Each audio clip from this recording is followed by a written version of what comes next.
Au Soudan, les paramilitaires du général Hamdan Dagalo di Hemeti annoncent s'être emparés du plus grand champ pétrolifère du pays. Il s'agit de la zone de Heglig dans le sud du Kordofan à la frontière avec le Soudan du Sud. Une annonce confirmée par l'armée qui évoque un retrait stratégique pour protéger les installations pétrolières et éviter des dommages. La prise de la zone pétrolifère de Heglig est un véritable revers pour l'armée soudanaise, revers militaire mais également économique et politique. Heglig était la dernière position de l'armée dans cette province du Kordofan de l'Ouest qui est désormais entièrement aux mains des forces de soutien rapide.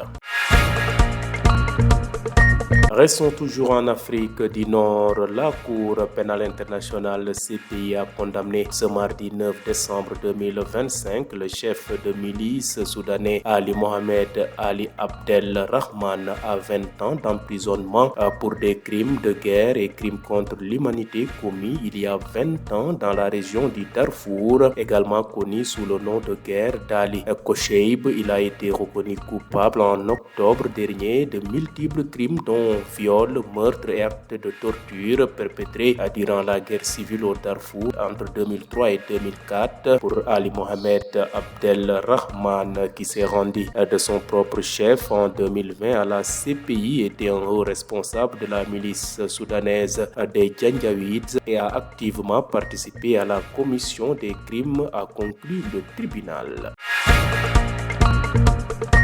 Bouclons ce rapide survol de l'actualité internationale au Moyen-Orient où l'armée israélienne a mené ces dernières heures une série de frappes aériennes et des incursions terrestres dans différentes régions du sud du Liban. Cette escalade intervient malgré le début des négociations politiques entre le Liban et Israël après la nomination par Beyrouth d'un diplomate pour présider la délégation libanaise. Les frappes aériennes israéliennes se sont concentrées sur un massif montagneux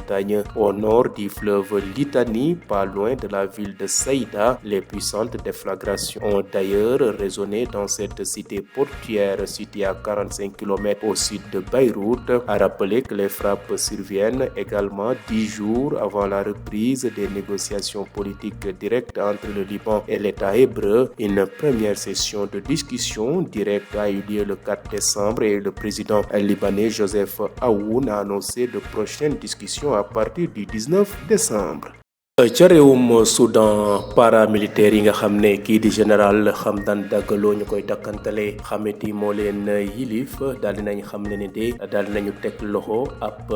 champ pétrolifère bu am solo ca réew ma wax nañ ne nag mu nga nekk ci gox bu ñuy wax Heglig nekk nag ci bëj saalumu Kordofan seen diggante ak frontière u Soudan du Sud. Annonce boobee sax ginnaaw bu ko FSR yi fësale armée régulière bu réewum Soudan daal dina dëggal ni ni mel wax nañ ne nag dañoo bañoon xeex ca dig-digal ga ndax dañoo bañ installation pétrolifère yooyu daal di tàkk jébbit ab stratégie la moo tax ñu daal di nag puus bàyyi bërëb ba ak ñi nga xam ne ñooy force de soutien rapide yi. ñu fàttale nag teg bi nga xam ne force de soutien rapide teg nañ ko zone pétrolifère boobee ñuy wax Heglig nekk na nag ab